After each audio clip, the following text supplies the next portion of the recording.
আমাদের মধ্যে অত্যন্ত হৃদ্যতাপূর্ণ আলোচনা হয়েছে। দুই দেশের সম্পর্কের বিষয়ে আলোচনা হয়েছে। দুই দেশের মধ্যে ব্যবসা বাণিজ্য, বিনিয়োগ, সায়েন্টিফিক কোঅপারেশন, জ্বালানি কোঅপারেশন, সাংস্কৃতিক কোঅপারেশন, প্রত্যেক কিছুর বিষয় করে আলোচনা হয়েছে এবং ওনারা জানতে চাচ্ছেন বর্তমান অবস্থা এবং ভবিষ্যতে এই সম্পর্ক দুই দেশের মধ্যে যে সম্পর্ক, সেটার ভবিষ্যতে আমরা কি চিন্তা করছি। আমাদের পক্ষ থেকে পরিষ্কারভাবে বলা হয়েছে যে কি বাংলাদেশ জাতীয়তাবাদী দল যে সকলের সাথে সম্পর্কে বিশ্বাসী।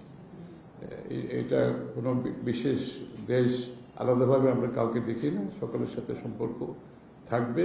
বাংলাদেশের মানুষের সাথে রাশিয়ার মানুষের সম্পর্ক থাকবে, দুই দেশের সম্পর্ক থাকবে এবং সহযোগিতার ক্ষেত্রে যে আমি যেগুলো বলেছি, ব্যবসা বাণিজ্য, বিনিয়োগ, সায়েন্টিফিক ক্ষেত্রে, কালচারাল ক্ষেত্রে, জ্বালানি ক্ষেত্রে, সার্বিক সব কিছু, এমনকি ট্যুরিজমের কথাও আসছে যে রাশিয়া তো একটা বিশাল দেশ, ওদের রাশিয়ান রয়্যালটি ইউরোপে এবং সেখানে অনেক কিছু ট্যুরিজমের একটা সুযোগ আছে। তারা একটা মধ্যে এখানে অফিসে করতে যাচ্ছে, আগামী যাচ্ছে, আমরা স্বাগত জানিয়েছি। এবং বাংলাদেশের প্রোডাক্ট যে এখন রাশিয়াতে বিগত দিনে যেভাবে যায়নি, আমরা আশা করছি ওদের সাথে আলাপ আলোচনার মাধ্যমে বাংলাদেশকে রাশিয়াতে কিভাবে শোকেস করা যায়, এই শোকেসিং করে বাংলাদেশি প্রোডাক্টের একটা মার্কেটে আরও বেশি আমরা জায়গা নিতে চাই রাশিয়ান মার্কেটে। সেদিক থেকে তাদের কোঅপারেশনের কথা বলেছে। দুই দেশের মধ্যে ফিনান্সিয়াল ট্রানজ্যাকশন যেগুলো বাধাগ্রস্ত ছিল সেগুলো ব্যাপারে আমরা আলোচনা করেছি। সুতরাং সার্বিকভাবে দুই দেশের যে সম্পর্ক সেটিকে এগিয়ে নিয়ে যাওয়া হবে, যেভাবে আমরা অন্যান্য দেশের সাথে করছি।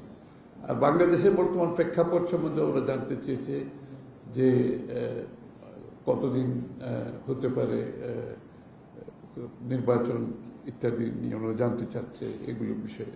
আমরা বলেছি আমরা তো ইতিমধ্যে আমাদের অবস্থান পরিষ্কার করেছি, যত শীঘ্রই একটি নির্বাচিত সরকারের কাছে হস্তান্তর করা যাবে। আমরা কোনো টাইম ফ্রেম জানতে চাইছি, আমরা কোনো টাইম ফ্রেম বলিনি। আমরা বলেছি এটা আমরা সরকার, বর্তমান ইন্টারিম সরকারকে আমরা সমর্থন দিচ্ছি, তাদের যে কার্যক্রমে আমরা পূর্ণ সমর্থন দিচ্ছি এবং আমরা একসাথে কাজ করছি এবং যত তাড়াতাড়ি সম্ভব এই রিফর্মসগুলো নিয়ে আলোচনা হবে, সেগুলো তাড়াতাড়ি করে একটা নির্ধারিত সময়ে আমরা হয়তো বা সুষ্ঠু নির্বাচন এবং এর জন্য যে নির্বাচন কমিশন সহ যে রিফর্মসগুলো করা দরকার নির্বাচনের বিষয়ে, সেগুলোর বিষয়ে আলোচনা হয়েছে। এবং স্বাভাবিকভাবে তো সবাই আজকের অবস্থান জানতে চায়, আগামী দিনের অবস্থান জানতে চায়, তো সেই বিষয়গুলো নিয়ে বিস্তারিত আলোচনা হয়েছে। আজকে যে সম্পর্ক আছে, আগামী দিনে সেই সম্পর্ক অব্যাহত থাকবে কিনা। আমাদের পক্ষ থেকে বলে পুরোপুরিভাবে আমাদের সম্পর্ক এগিয়ে যাবে, সব দেশের সাথে এগিয়ে যাবে।